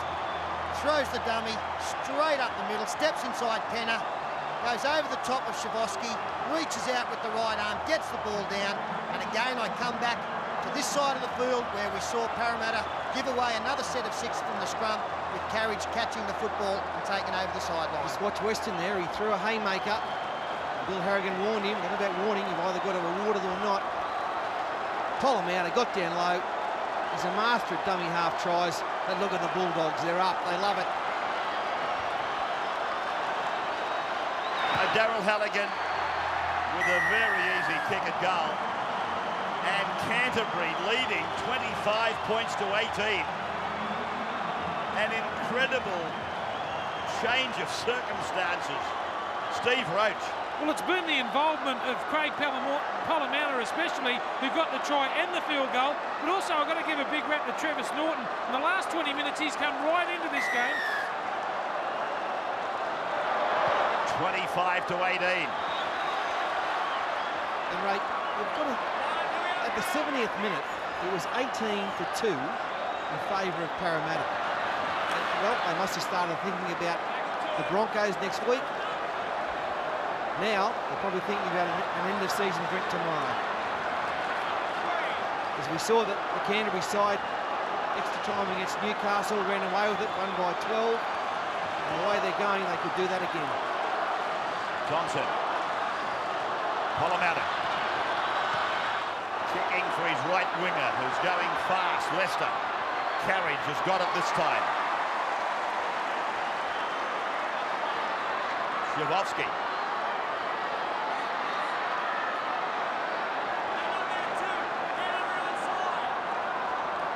Jason Smith.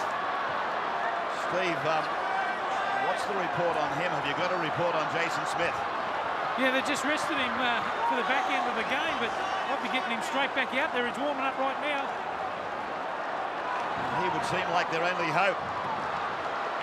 Well, he can create something, can't he? That's what they need. Here they come with a chance. Carriage stepping inside. I think he's lost the ball. Yeah, it was raked out by a Canterbury player. It's been missed. Last tackle, Jason Smith, bad kick. Price.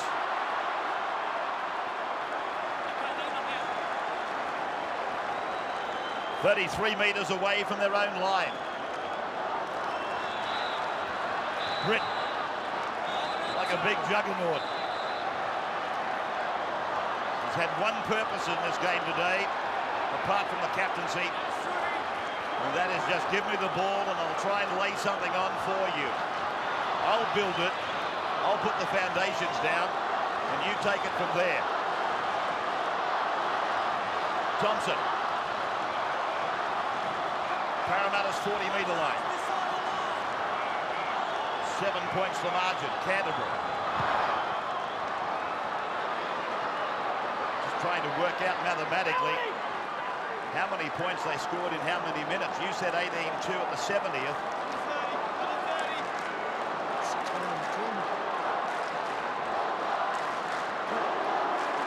Well, yeah, 23, so that's extra runs. It's nearly a point a minute. It's plenty. That's what it is. The Parramatta fans, they were basically prepared to wait here for 7 days. They were in the grand final. Carriage. Well, how close. John Simon's field goal, 6 inches to the left of the upright, but that goes over and they're 13 in front of it. Wouldn't expect them to have got beaten. McCracken. Lovell. 47 metres away from their own line. But Canterbury, they got their tail in the air. Rerett looking for a bounce, but he got the only bounce he's going to get today. And that was when he scored the first try. First 10 minutes is nearly over. Silva. Glenn Hughes.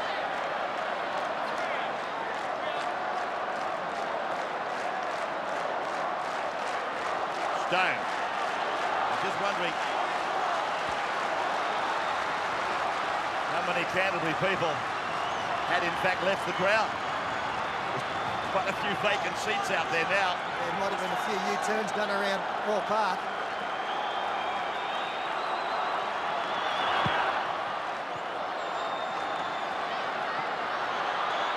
Of course, to go.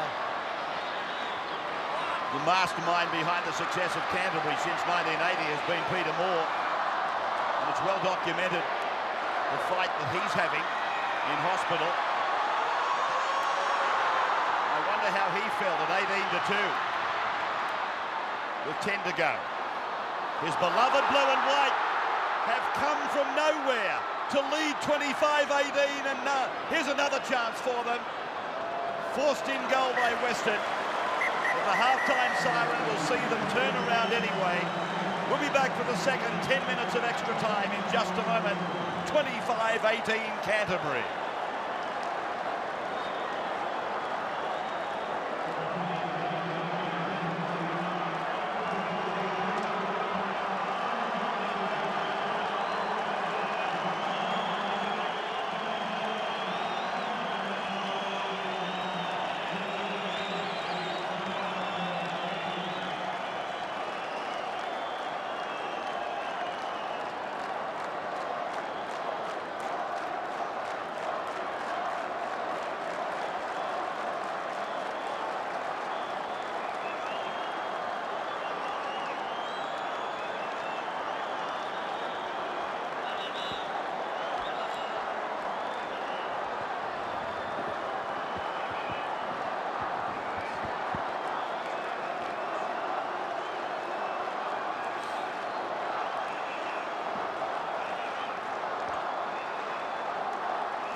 Some of the run-on side back on the bench.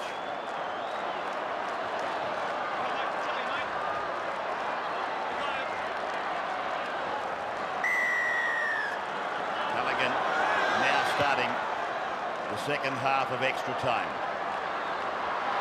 Western, who helped build that lead for Parramatta. Jason Smith is back on. It came off the boot of Dean Pay. So I think that will count as the first tackle against Canterbury. Hughes. Stone.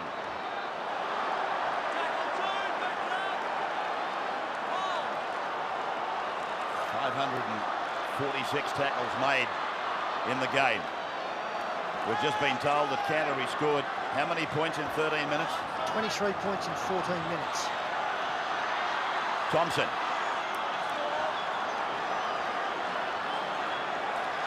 Darren Brett. Hetherington. Last tackle. And Corey Hughes. He kicks out for Leicester's wing. The bat down was off Canterbury. And Kelly close to the sideline. He's gone over the line. Bill Harrigan asking the touch judge. And it's a turnover for Canterbury.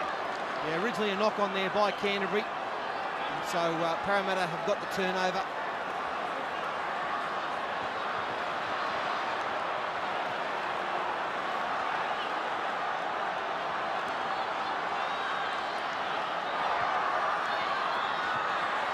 Lovell. Dimmock. Kalis. Beyond the 40-metre line. They're 7 points down. And they've got 8 minutes to pull it back. Rod Silva has done absolutely no wrong. In fact, you might as well say that he scored a try, Rod Silva, in defence. I'm quite sure of that kick from Jason Bell. Really, they've got to use the football now. Parramatta through to the last tackle and then put an attacking kick up. They need to score points. The clock is against them. They cannot afford to have the opposition with the football in their hands more than they are. Stone.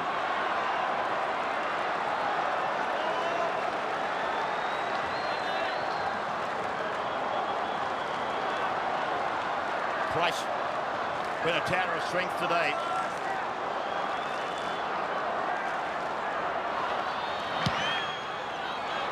Destined for their 8th grand final since 1980. And he's caught the football and run with the touch. Carriage has put a foot on the line. Well, that has capped a day for the boy. And the touch judge got it right.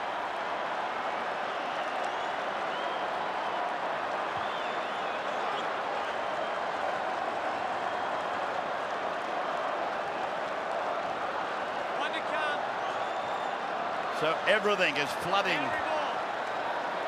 Canterbury's way now. And you can't deny that this has been one of the grittiest comebacks ever in the history of this game. I haven't seen anything quite like it. I haven't seen anything close to like it, Ray, to be quite honest. Well, I wasn't here to see the Newcastle game, but I was certainly here and a witness to what has happened today. That statistic ringing in my mind. 23 points in 14 minutes for Canterbury. Stone. And just as importantly as that was the 16 points in 10 minutes. They were down by 16 points at the 70-minute mark as Silva keeps it alive. Long pass, finds Thompson. Thompson puts a kick on it, puts another kick on it, and Shivovsky takes it to ground in goal. Bill Harrigan indicating that it came off the knees of Canterbury. There was an appeal for a knock-on, but it's a line dropout to restart for Parramatta.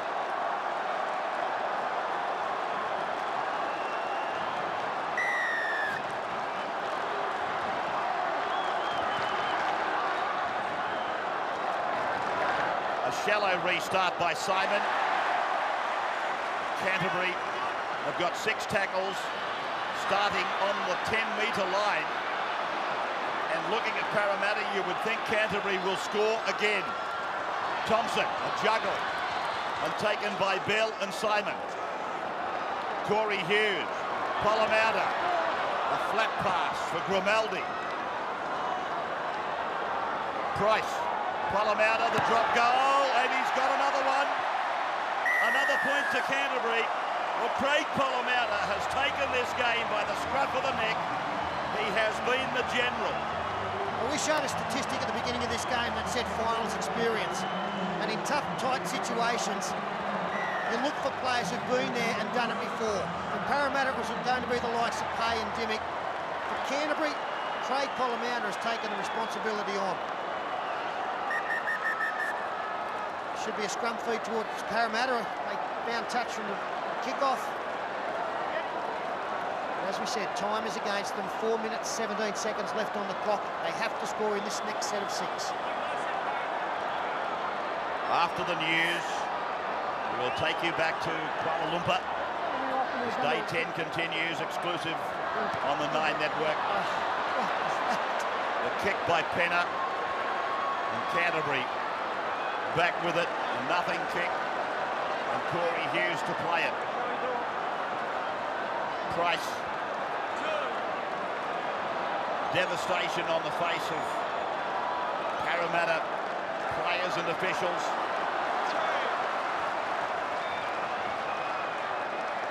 A look of unbelievability on the face of the supporters as Canterbury offer Parramatta one of their rare chances in the second half. Dimmick. Dangerous tackle. Very dangerous lifting. There's no need for that. They've basically got the game won. They don't want to be minus anybody.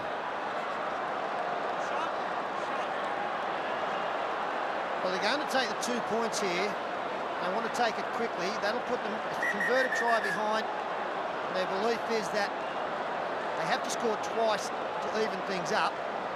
This is the 2 that they want. They'll get the football back at the other end of the field, and they're putting all eggs in one basket to get a converted try in the last 3 minutes. I was just interested to see which of the Canterbury players Bill Harrigan penalised for that tackle on Dimmick. There was Jason Hetherington and Craig Parramatta. Shivovsky from 29 metres out whittles away the lead by 2. It's 26-20. There are 2 3/4 minutes on the clock. Parramatta now needing a converted try. 97 minutes of football gone. And we should point out, if they can do the impossible and score the necessary 6 points, we would still continue with extra time, but it would be first point scorer at the end of this 10 minutes who would win the match. It basically comes down to a field goal shootout, Peter. Halligan's kick is deep, as you would expect. Now, McCracken. And a chance for Canterbury. Oh, Wirrett somehow or other got onto the ball in time. I thought Canterbury were going to score. Simon floating a pass for Penner. Penner's a metre out from his line. 2 minutes on the clock. 6 points the margin. Jason Bell's pass goes to ground and Canterbury are with it through Hetherington. Yeah, well, the field goal here is again the option, unless they just want to wind the clock down. Grimaldi. They wind the clock down, rolled into the in-goal area. They're lucky to get through to any more tackles. Britt across the park. Norton. And Norton will score. Norton is over. The game is over. Canterbury goes to the grand final. 30 points to 20. A conversion to come. And 65 seconds on the clock. One of the greatest efforts I've ever seen in my life in a big game. It's just been absolutely magnificent by these Canterbury players. They've been on a roll now for 8 weeks. They came home over the top of Newcastle last week. They scored 12 points in extra time, and they might do the same again today. Stupendous. It's hard to put into words, isn't it? Said earlier, Steve Folkes had told his team that fatigue is a state of mind. Well, you know, it's nice to be able to say those kind of things, but for your players to react to it and to believe it, it's a different story. Travis Norton, Steve Roach gave him a rap not so long ago, and he's finished the game stronger than he started. That is for sure. Darryl Halligan, well, he's put one over from the sideline in the final minute to get them into the extra 20. This is the saviour, this man Halligan, and he puts the boot underneath it as well to get another 2 points. 32 points to 20. The game is now officially over, but it was over when Norton put this ball down over the line. And Stephen Roach, I asked you whether Parramatta could beat Brisbane. I was premature. Can Canterbury beat Parramatta? That's the question. 32 points to 20 in front of 36,000 people. A Houdini performance by the Bulldogs, beating the Eel to go to the 1998 Grand Final to play the Brisbane Broncos next Sunday.